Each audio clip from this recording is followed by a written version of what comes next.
India news, आपके साथ मैं हूं रचना। शुरुआत करेंगे दुनिया के सबसे तेज बुलेटिन न्यूज 222 की, जिसमें हम आपको दिखाएंगे सिर्फ 22 मिनट में देश दुनिया की 222 बड़ी खबरें। और नमस्कार, मैं हूं आपके साथ मैत्री त्रिपाठी। बस सिर्फ 22 मिनट बने रहिए हमारे साथ, पूरी दुनिया होगी आपके पास। इस वक्त की बड़ी खबर, भारत के ध्रुवीय उपग्रह प्रक्षेपण यान यानी PSLV C-23 उड़ान भरने के लिए तैयार है। आपसे कुछ ही देर बाद PSLV C-23 को श्रीहरिकोटा से इसरो रॉकेट पोर्ट से अंतरिक्ष में छोड़ा जाएगा। करीब 49 घंटे की उल्टी गिनती के बाद आज सुबह 9:52 पर इसे अंतरिक्ष में छोड़ा जाएगा। इस रॉकेट के जरिए 5 सैटेलाइट अंतरिक्ष में भेजे जाएंगे। उनमें से सबसे बड़ा और अहम सैटेलाइट स्पॉट 7 है, जो फ्रांस का है। अभियान के मुताबिक रॉकेट अपनी उड़ान के बाद सबसे पहले स्पॉट 7 को ही अंतरिक्ष के केंद्र में स्थापित करेगा। इसके अलावा कनाडा, जर्मनी और सिंगापुर के 4 अन्य उपग्रहों को भी अंतरिक्ष में छोड़ा जाएगा। इसरो अब तक 35 विदेशी उपग्रहों का प्रक्षेपण कर चुका है। PSLV C-23 अभियान के बाद इसकी संख्या 40 हो जाएगी। इसरो अधिकारियों को 20 मिनट के इस अहम अंतरिक्ष अभियान की बड़ी सफलता की उम्मीद है।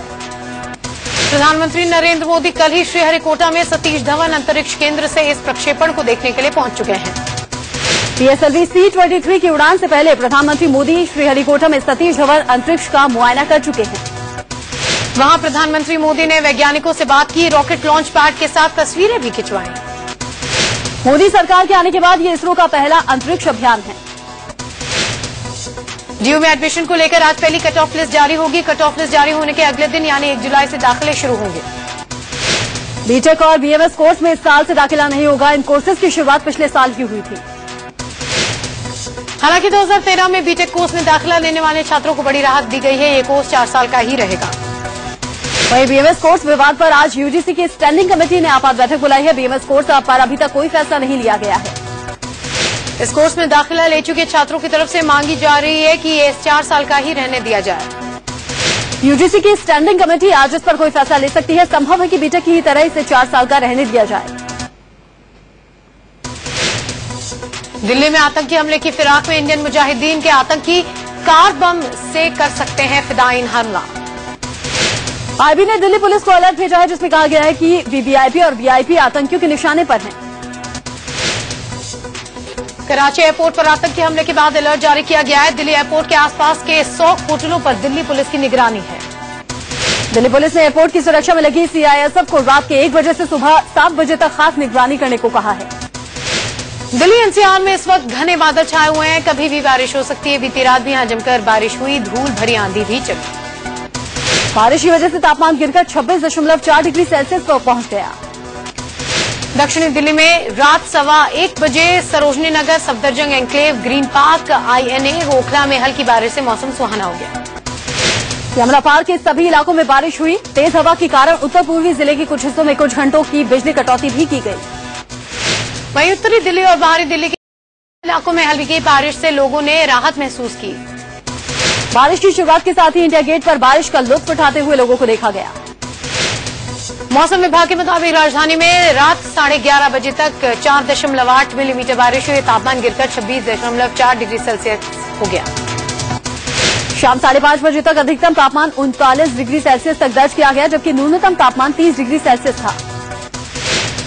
मौसम विभाग के मुताबिक मंगलवार से दिल्ली में बारिश का दौर शुरू हो जाएगा, जो गुरुवार तक चलेगा। मौसम विभाग के मुताबिक बंगाल की खाड़ी में कम दबाव का क्षेत्र बनने के बाद एक ही जगह पर ठहरा हुआ मानसून अब आगे बढ़ने लगा है। 3 जुलाई को मानसून उत्तर प्रदेश में पहुंच सकता है। इसके बाद राजधानी में कभी भी मानसून दस्तक दे सकता है। दिल्ली में बारिश हो रही है, लेकिन मुंबई के लिए गर्मी से लोग परेशान हैं। बीजेपी कार्यकर्ताओं ने महाराष्ट्र में बारिश के लिए यज्ञ और हवन करवाया। मुंबई के माहिम में बीती रात बड़ा सड़क हादसा हो गया। स्विफ्ट डिजायर कार एक ट्रक से टकरा गई। हादसे में 3 लोग बुरी तरह जख्मी हैं। तेज रफ्तार की वजह से स्विफ्ट कार बेकाबू हो गई, जिसकी वजह से यह हादसा हुआ। हादसा इतना भयंकर था कि कार के परखच्चे उड़ गए। हादसे में घायल 3 कार सवार को अस्पताल में भर्ती करा दिया गया है। उनकी हालत नाजुक है। अब खबरें साई पर संग्राम की। शंकराचार्य और साईं बाबा के मुद्दे पर कल हरिद्वार में अखिल भारतीय साधु समाज की बड़ी बैठक हुई।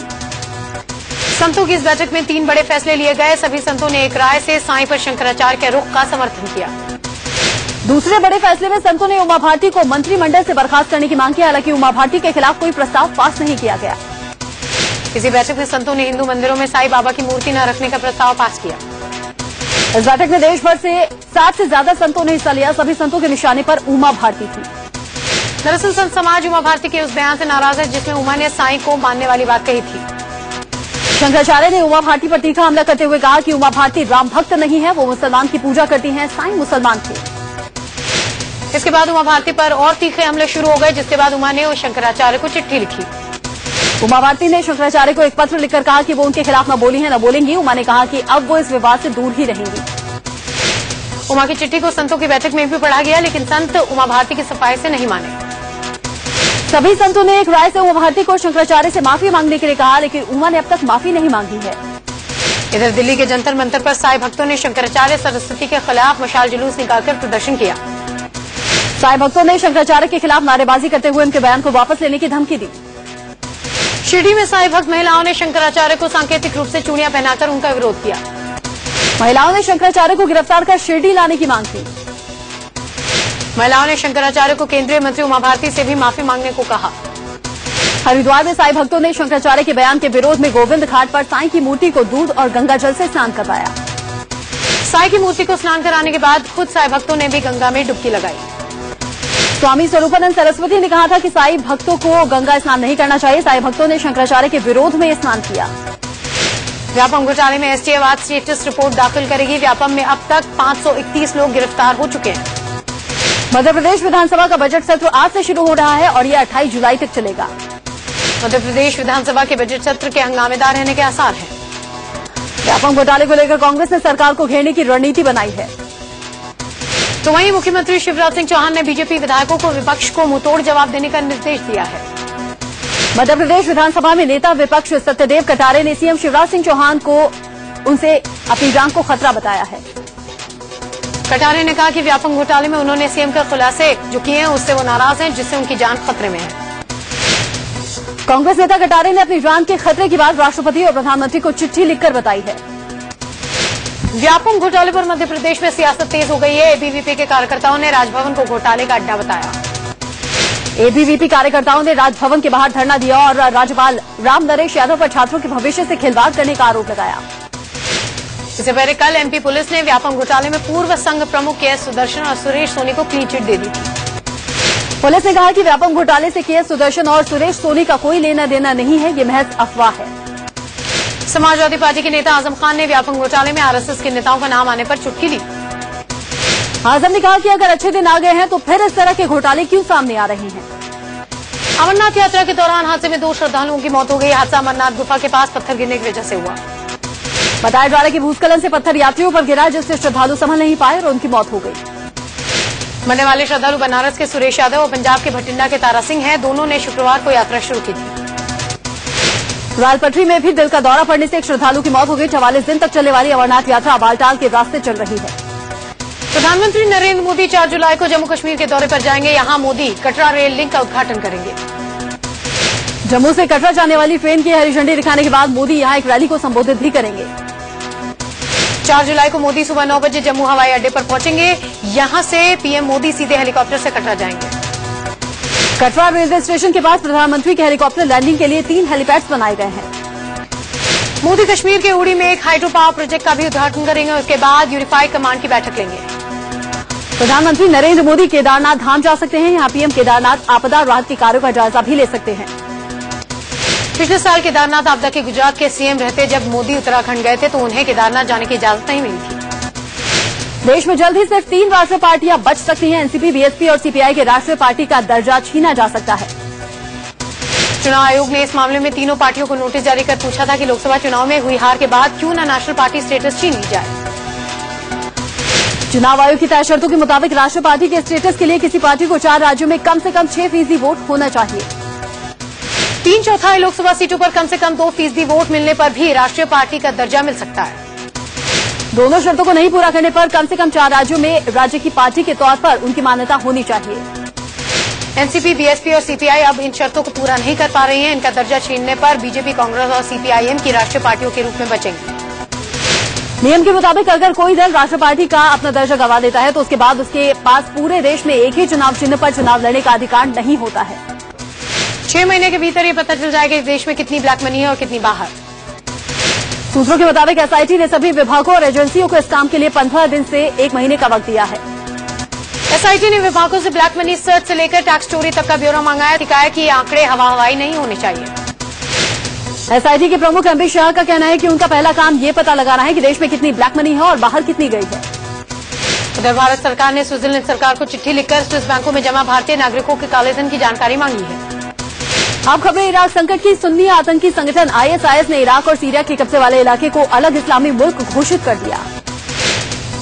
द इंडिपेंडेंट की रिपोर्ट्स के मुताबिक आईएसआईएस ने अबू अल बगदादी को इस नए मुल्क का खलीफा घोषित किया है। नए मुल्क के खलीफा के नाम का ऐलान सूरा काउंसिल की बैठक के बाद किया गया। आईएसआईएस ने इसे इंटरनेशनल जिहाद का नया युग करार दिया।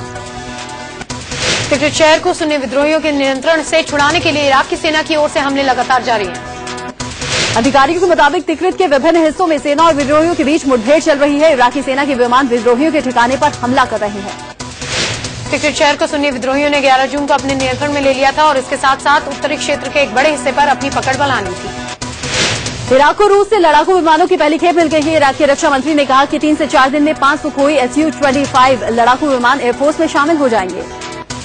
विदेश मंत्री सुषमा स्वराज ने इराक संकट पर दिल्ली में खाड़ी देशों के भारतीय राजदूतों के साथ बैठक की। बैठक में सुषमा स्वराज के साथ विदेश राज्य मंत्री वीके सिंह भी मौजूद थे।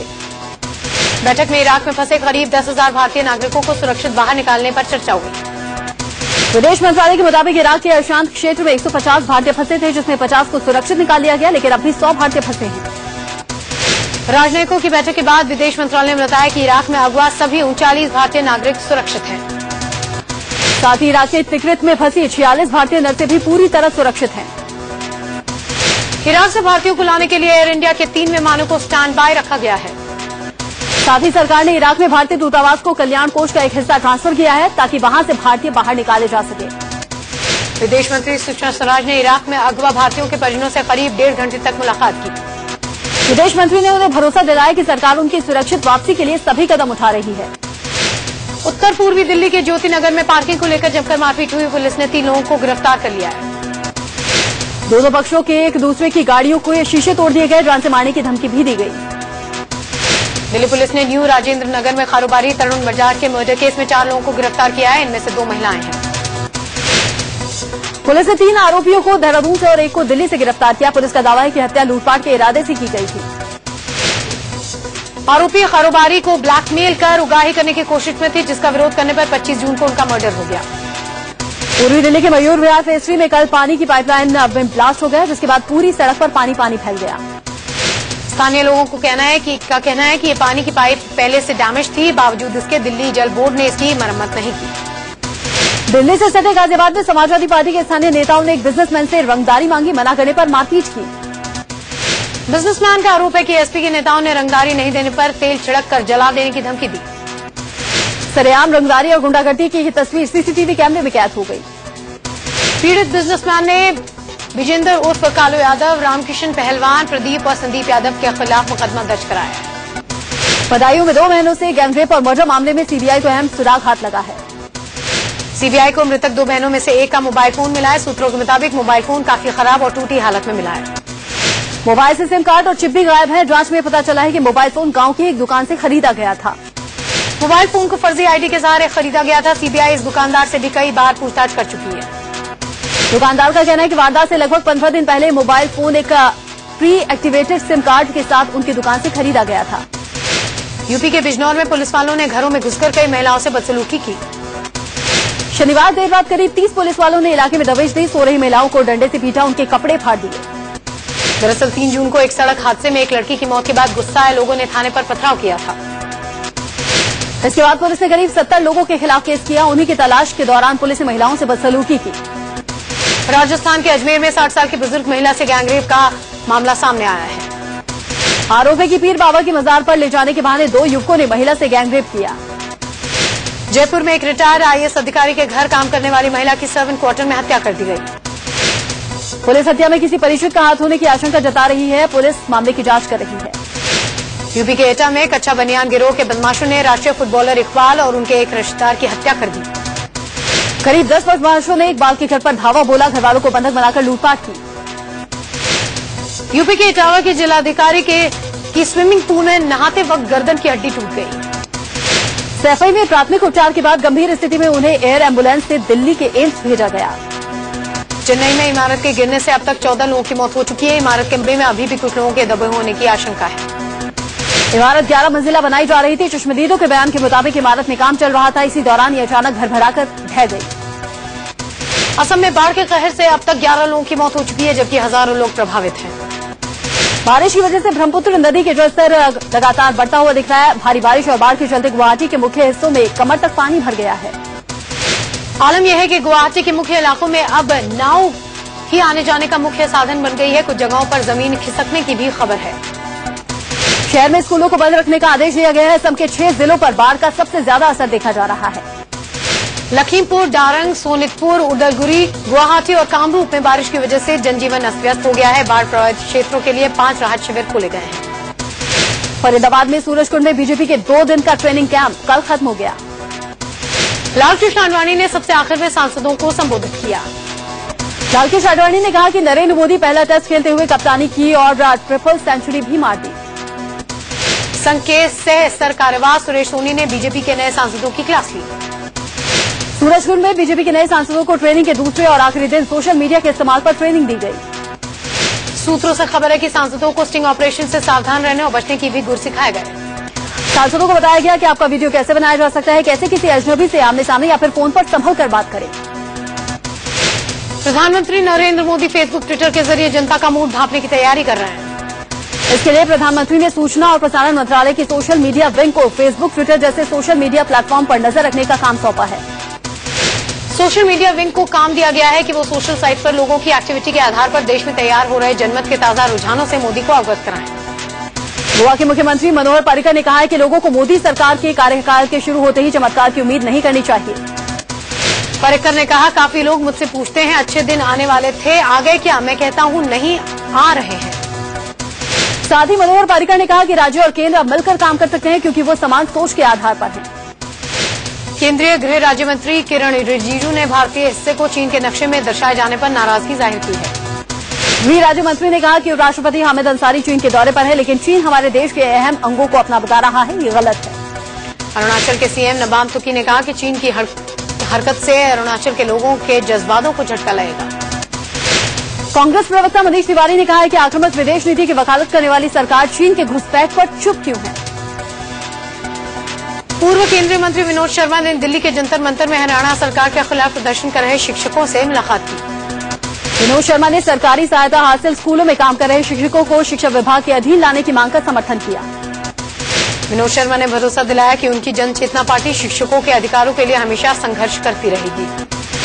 आज से रमजान का पाक महीना शुरू हो गया है। आज इफ्तार का समय शाम 7:17 पर शुरू होगा। राष्ट्रपति प्रणब मुखर्जी और प्रधानमंत्री नरेंद्र मोदी ने देशवासियों को रमजान की बधाई दी। IRCTC ने अपनी वेबसाइट का मॉडर्न एडिशन लॉन्च किया है, जो पहले से बेहतर है।